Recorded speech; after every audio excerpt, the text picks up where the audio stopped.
अखिल भारतीय किसान सभेच्या वतीनं सरकारकडे केलेल्या मागण्यांबाबत पालकमंत्री नामदार राधाकृष्ण विखे पाटील यांच्या माध्यमातून मुख्यमंत्री आणि इतर मंत्र्यांसमोर किसान सभेच्या शिष्टमंडळाची महत्वपूर्ण बैठक संपन्न झाली।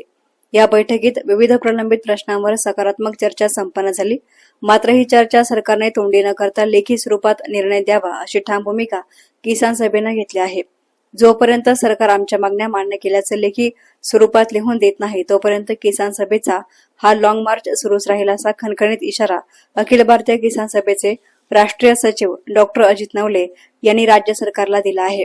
अखिल भारतीय किसान सभा व centre of Indian trade union संघटनेच्या वतीनं शेतकरी, कामगार, अर्धवेळ परिचारिका, शालेय पोषण आहारशी जाणाऱ्या महिला, अंगणवाडी मदतनीस, सेविका यांनी एकत्रित येत अकोले तालुक्यातील राजूर प्रकल्प कार्यालयामध्ये निवेदन देऊन लॉंग मार्चला सुरुवात केली।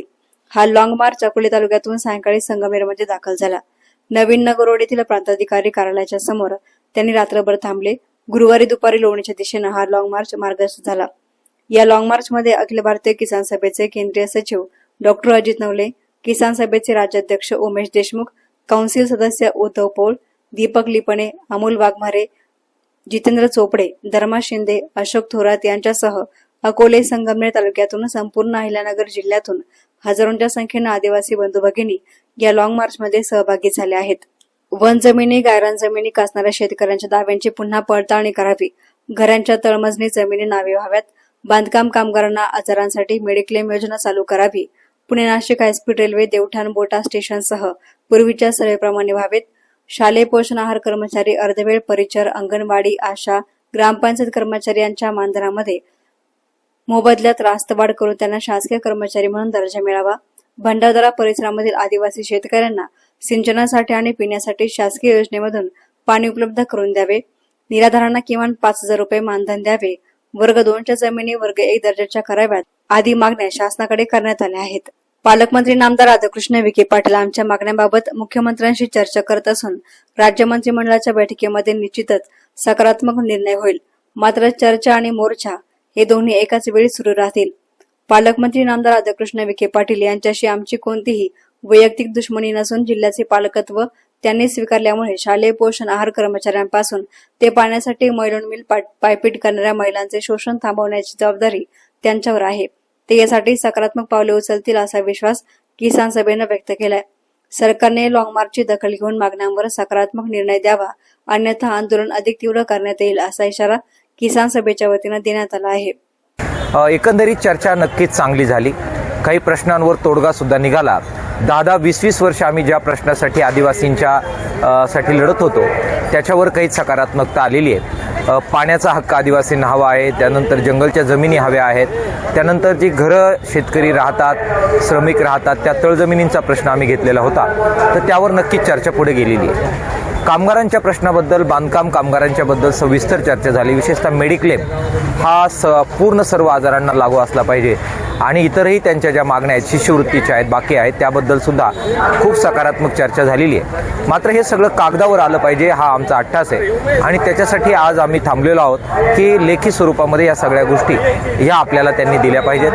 आणि दुसरा मुद्दा जो आहे ज्याच्याबद्दल आम्ही अजून समाधानी नाही ते म्हणजे शालेय पोषण आहार कर्मचारी ज्या 83 रुपयावर दिवसावर राबतात त्यांना भरीव अशा प्रकारची वाढ जोपर्यंत आश्वासित होत नाही आणि त्याचबरोबर आरोग्य विभागात काम करणाऱ्या अर्धवेळ परिचारिका ज्या 90 रुपये प्रति दिवसावर राबतात, तर ह्या 2 मागण्या जोपर्यंत पात्र होत नाही तोपर्यंत माघार घ्यायची नाही हा संकल्प आम्ही केलेला आहे। आज राधाकृष्ण विखे पाटील बाकी सगळ्या मंत्र्यांना आणि मुख्यमंत्र्यांना भेटतायत आणि त्यांच्या फोनची आम्ही वाट पाहतोय। आज संध्याकाळी मंत्रिमंडळाची बैठक आहे, त्यातही काही निर्णय होऊ शकतात। आम्ही वाट पाहतोय, सकारात्मकपणे आम्ही त्यांच्याकडून अपेक्षा ठेवतोय। मात्र दुसऱ्या बाजूला आम्ही लढाई सुद्धा सुरू ठेवतोय, त्यामुळे एकीकडे चर्चा आणि दुसरीकडे मोर्चा हे दोन्ही एकत्र आम्ही चालू ठेवलेले आहेत। किमान वेतन मिळावं असं मागणी या मोर्चेकरांची आहे सरकारकडे, त्याबाबत काही चर्चा झाली तुमच्या मुख्यमंत्री? चर्चा खूप झाली। ह्या आर्थिक मुद्दे आहेत आणि त्याच्यामुळे त्या स्टेप बाय स्टेप जावं लागतं, त्यामुळे डायरेक्ट मुख्यमंत्र्यांबरोबर काही या बाबतीमध्ये लगेच बोलण्याचा मुद्दा येत नाही। खालून प्रस्ताव योग्यरित्या जाणं, मंत्रिमंडळाच्या पुढे ते मांडले जाणं आणि त्यानंतर मग आर्थिक तरतूद होणं, या काही जे टप्पे आहेत या टप्प्यांवर आम्ही नजर ठेवून आहोत आणि मला खात्री आहे की या लॉंग मार्चची दखल घेऊन याच्यामध्ये काही ना काही तोडगा काढण्याचे प्रयत्न होतील। हा लॉंग मार्च नगरला जाऊन धडकणं असं वाटतंय का तुम्हाला, का मध्येच तुमचं त्यावर निर्णय होईल?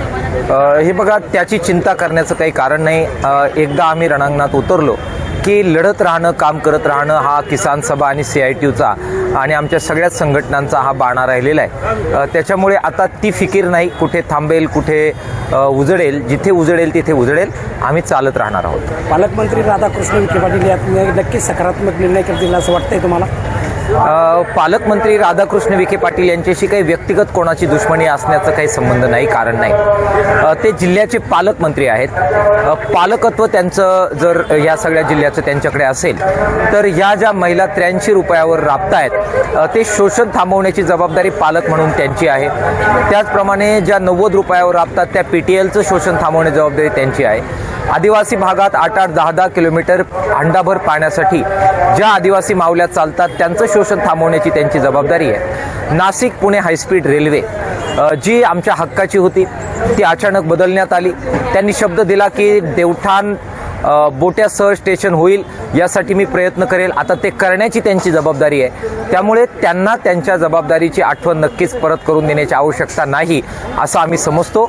पण पालक म्हणून त्यांच्याकडे जाऊन आग्रह धरणार आणि ते त्यांनी करावं. त्याचं पूर्ण वजन त्यांनी पणाला लावावं. त्यांचं वजन मोठं आहे. त्यांचं सरळ संबंध मंत्रिमंडळामध्ये आहे.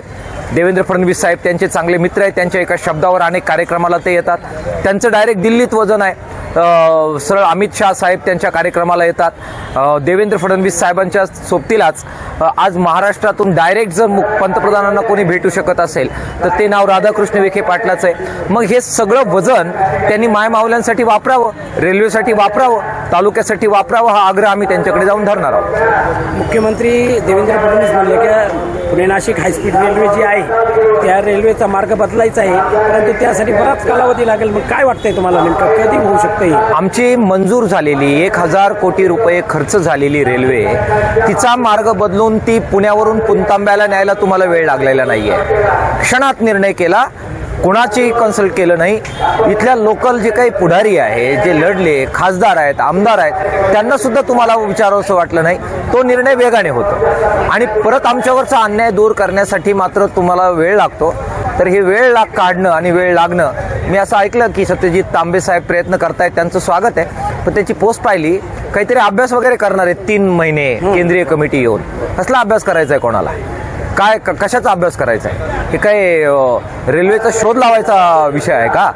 जो शोध तुम्ही लावला, 1000 कोटी रुपये खर्च केले ना तुम्ही, मग 1000 कोटी रुपये जर हे सिद्ध झालं उद्या की हा चुकीचा सर्वे होता, तर वसूल केले पाहिजेत. निर्णय घेतलेल्या मंत्र्याकडून वसूल केले पाहिजेत. रेल्वे मंत्री आणि त्या स्टाफकडून वसूल केले पाहिजेत. 1000 कोटी रुपये हे काही चंदन आहे का? आमच्या महिलांना 50 रुपये वाढवायचं तुमच्या जीवावर येतं. 83 रुपयावर ते राबतायत. त्यासाठी आम्हाला 8-8, 10-10 वर्ष लढायला लावता आणि 1000 कोटी रुपये तुम्ही जे फुंकून टाकले रेल्वेमध्ये, त्याची चौकशी नाही तुम्ही करणार. तर त्यामुळे जर वेळच लावणार असाल तर चौकशी करा आणि निलंबित करा त्या अधिकाऱ्यांना, ही मागणी आमची.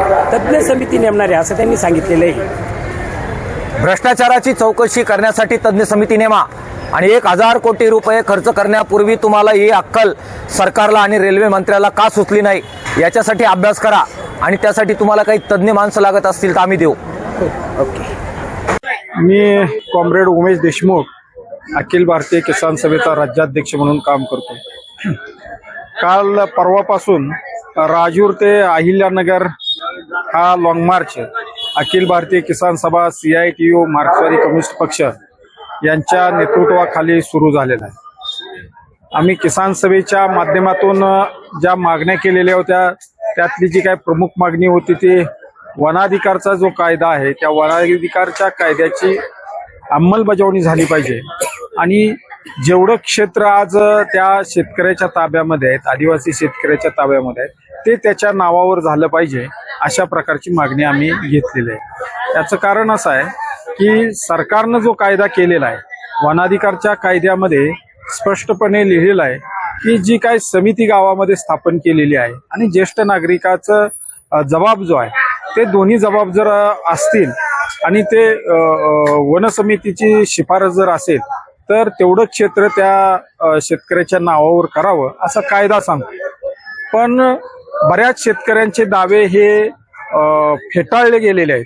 आणि ते फेटाळले गेलेले दावे जे आहेत ते त्यांनी पुनरावलोकनासाठी घ्यावेत. त्याच्यामध्ये त्यांचं जे कागदपत्र आहेत आणि ज्या अटी आहेत त्या तपासाव्यात. आणि जर त्याच्यामध्ये वन खात्याचं जर काय म्हणणं जर असेल तर त्या वन खात्याला त्यांचे पुरावे, म्हणजे ती जमीन शेतकऱ्याला, त्या संबंधित आदिवासी शेतकऱ्याला का द्यायची नाही याचे पुरावे हे वन खात्यानं अपिलात जाऊन जिल्हाधिकारी साहेबांना द्यायचे आहेत. पण असं न होता ते दावे फेटाळले जातात आणि शेतकऱ्याला सांगितलं जातं की तुम्ही पुरावे सादर करा. हा उलटा न्याय.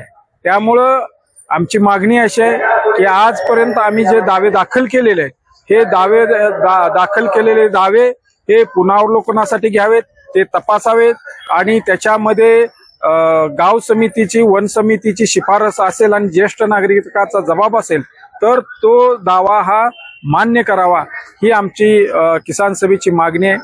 त्याचबरोबर घरांच्या ज्या तळजमिनी आहेत त्या तळजमिनी बऱ्याच लोकांच्या नावावर झालेल्या नाहीत, त्या जमिनी नावावर झाल्या पाहिजेत, ही मागणी आम्ही घेतलेली आहे.